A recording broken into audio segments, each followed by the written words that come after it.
बिस्मिल्लाहिर्रहमानिर्रहीम अस्सलाम वालेकुम। I hope you all are doing well. जी स्टूडेंट्स, आज की इस वीडियो में हम लेक्चर नंबर 15 को देखेंगे और लेक्चर नंबर 15 में एक नया topic memorandum, meeting documents and proposals. जी तो ये चीज़ें देखेंगे। मेमोरेंडम क्या होता है, ठीक है, जिसको मेमो हम पहले भी थोड़ा सा पढ़ के आए हैं, इसके बारे प्रपोजल्स वगैरह इसमें देखेंगे। तो सबसे पहले मेमोरेंडम देख लेते हैं क्या होता है। देखें, मेमोरेंडम हमने पीछे भी पढ़ा था। Memorandum is brief informal report. ये एक रिपोर्ट होती है इनफॉर्मल, यूज टू इस्टेब्लिश और रिकॉर्ड। ये एक रिकॉर्ड को इस्टेब्लिश करने के लिए इस्तेमाल की जाती है। लेकिन मेरी बात, एक मेन जो पॉइंट है इसका जहन में रखें कि अगर किसी ऑर्गेनाइजेशन के अंदर ही हमने कम्युनिकेशन करनी है तो मेमोरेंडम के साथ करेंगे। अगर ऑर्गेनाइजेशन से बाहर करनी है तो फिर हम जो है वो प्रपोज़ल या फिर वो लेटर इस्तेमाल करेंगे। ठीक है, तो यानी कि जो मेमोरेंडम है ये किसके लिए इस्तेमाल होता है, किसी ऑर्गेनाइजेशन के अंदर ही कम्युनिकेशन करने के लिए। इसकी जो आम एग्जांपल है ईमेल है। ठीक है, ये मैंने हाईलाइट की हुई है, तो ये चीज़ें आपने याद रख लेनी है। अच्छा, तो ये इधर लिखा भी हुआ है, memorandum are written for the numerous internal purposes. ठीक है जी, इंटरनल पर्पज़ के लिए इस्तेमाल होता है। यानी कि for example request information to make announcement, to outline policies. ठीक है, तो ये चीज़ें जब हमने कोई अनाउंसमेंट करनी हो, कोई पॉलिसी की आउटलाइन बनानी हो, तो ये चीज़ें जब हमने करनी है तो मेमोरेंडम के ज़रिए करेंगे। ठीक है, और मेमोरेंडम की बॉडी क्या होती है, कहता है with the key statement first and की जो स्टेटमेंट्स हैं वो फर्स्ट हमने सबसे पहले बयान करनी होती हैं, जो मेन हमारी बातें होती हैं। उसके बाद द डिटेल्स फर्दर ऑन, जो उसकी डिटेल है वो हमने बाद में बयान करनी है।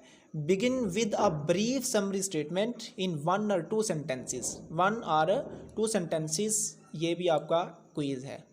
उसके बाद इसका जो सैम्पल है मेमो का, ठीक है, ये आपने देख लेना है। ये बड़ा सिंपल सा है लेकिन ये आ जाता होता है बड़ा इंपॉर्टेंट, ये आपने देख लेना है। जैसे हम कोई एप्लीकेशन नहीं लिखते उसके साथ इसका मिलता जुलता देखिएगा, जैसे टू, ठीक है, जैसे to the head master, to the principal हम लिखते आए हैं एप्लीकेशन, उसके साथ मिलता जुलता है। उसके बाद फ्रॉम, जो फ्रॉम है, फिर डेट, सब्जेक्ट, फिर फर्स्ट सेंटेंस जो हमने ऊपर पढ़ा। ठीक है, रीज़न फिर बतानी है आपने मेमो की कि क्यों हम, जैसे हम एप्लीकेशन की बताते थे, फिर मेन बॉडी आएगी, फिर क्लोजिंग आएगी। तो ये आपने बड़ी अच्छी तरह से याद कर लेना है एक मरतबा।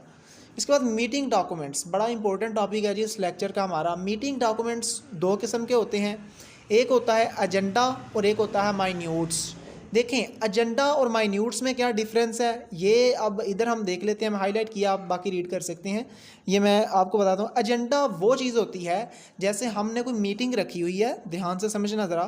जैसे हमने कोई मीटिंग रखी हुई है और मीटिंग रखने, जैसे फ़र्ज़ कर लें कि हम किसी ऑफिस में काम करते हैं और ऑफिस में कोई मीटिंग है। ठीक है, तो मीटिंग से पहले जो चीज़ बता दी जाती है कि हम इस मीटिंग में इस टॉपिक्स पर बात करेंगे, तो वो जो बताया गया है ना, इसको कहते हैं एजेंडा, कि ये हमारा एजेंडा है जो हमने मीटिंग करनी है, इस एजेंडे पर रखनी है। ठीक है, तो ये चीज़, इसको हम एजेंडा कहते हैं। ठीक है, वे कहता है lead discuss of those topics. तो ये जो पहले ही हम वो जो टॉपिक्स होते हैं डिस्कस करने वाले बता देते हैं, तो उन टॉपिक्स को हम एजेंडा कहते हैं। और इसकी एग्जांपल ये दी गई हैं, ये आपने खुद ही रीड करनी है। और माइन्यूट्स में क्या होता है, वो जो मीटिंग हुई, मीटिंग होने के बाद उसका जो हमने रिकॉर्ड रखा, ठीक है, जो मीटिंग का रिकॉर्ड रख लिया, रिटर्न रिकॉर्ड। ठीक है, ये देख लें, are the return record of the meetings. जो मीटिंग हुई, मीटिंग का रिटर्न रिकॉर्ड जो है वो माइन्यूट्स कहलाता है। फर्दर आपकी इसकी डिटेल ये देख सकते हैं, ज़्यादा करने की ज़रूरत नहीं, सिर्फ 2 नंबर के लिए आता है, 2 लाइनें काफ़ी हैं। ठीक है, तो टाइप्स ऑफ माइन्यूट्स ऑफ मीटिंग, इसकी टाइप्स ये फॉर्मल हो सकती है, इनफॉर्मल भी हो सकती है। आपको पता है फॉर्मल में क्या होता है। देखें, फॉर्मल में आपको पता है, हमने फॉर्मल इनफॉर्मल पढ़ के आए हैं। मैंने आसान अल्फाज में बताया था कि फॉर्मल आप समझ लें कि प्लान्ड और इनफॉर्मल बगैर प्लान के। तो फॉर्मल हमने पीछे भी पढ़ा था कि ये फेडरल और स्टेट और लोकल लॉ बाय लॉ और करैक्टर चार्टर्स वगैरह के लिए, यानी कि फेडरल के लिए अगर हमने कोई चीज़ लिखनी है, स्टेट के लिए लिखनी है या लोकल लॉ के लिए लिखनी है, तो वो हम फॉर्मल अंदाज में लिखेंगे। और इसके अलावा अगर वैसे कम्युनिकेशन करनी है तो वो हम इनफॉर्मल में लिखेंगे। इसके बाद हमारा प्रपोज़ल आ जाता है जी। देखें, प्रपोज़ल जो है वो हमारा ये होता है कि हम किसी की तरफ अपना प्रपोज़ल भेजें।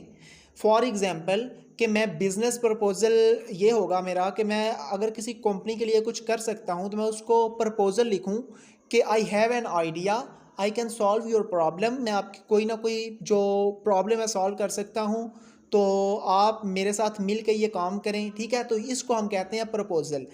तो ये भी वही लिखा हुआ है, the aim of business proposal is to establish working relationship to make it happen. It's a way of saying I have an idea, I can solve your problem, ठीक है। ये बिल्कुल वही बात जो मैंने आपको आसान अल्फाज में बता दी, ये वही है। उसके बाद आ जाता है जनरल स्ट्रक्चर इसका जी, प्रपोजल स्ट्रक्चर। प्रपोजल स्ट्रक्चर ये बड़ा इंपॉर्टेंट है, आपने ये याद कर लेना है। पहले फ्रंट मैटर होता है, इसको हम डिटेल से आगे देखेंगे, एमसीक्यू है, बड़ा इंपॉर्टेंट ये। बॉडी, इंट्रोडक्शन, टेक्निकल अप्रोच, फिर मैनेजमेंट रिक्वायरमेंट, वर्क प्लान, फिर क्या आपका वर्क प्लान क्या है, फिर एंड मैटर जो आपने एंड करना है, ठीक है। तो फ्रंट मैटर में क्या होता है, ये चीज़ें आ जाती हैं। Letter of transmittal, following components, ये कंपोनेंट्स हैं, ठीक है। टाइटल पेज, टाइटल पेज में क्या आता है आपका, टाइटल आएगा, समरी आती है, समरी बनानी होती है जो। टेबल ऑफ कंटेंट्स के आपने क्या क्या चीज़ें बयान करनी हैं, ठीक है। List of figures and tables, tables और फिगर्स की आपने लिस्ट बनानी है, ये फ्रंट मैटर में सारा कुछ आता है। एंड मैटर में क्या, ये दो चीज़ें आ जाती हैं सिर्फ। बाकी जो है इसमें हम नेक्स्ट लेक्चर में इंशाल्लाह देखेंगे, लेक्चर नंबर 16 में इंशाल्लाह मिलते हैं हम लेक्चर नंबर 16 में। तब तक के लिए अपना ख्याल रखिएगा। अल्लाह हाफिज़।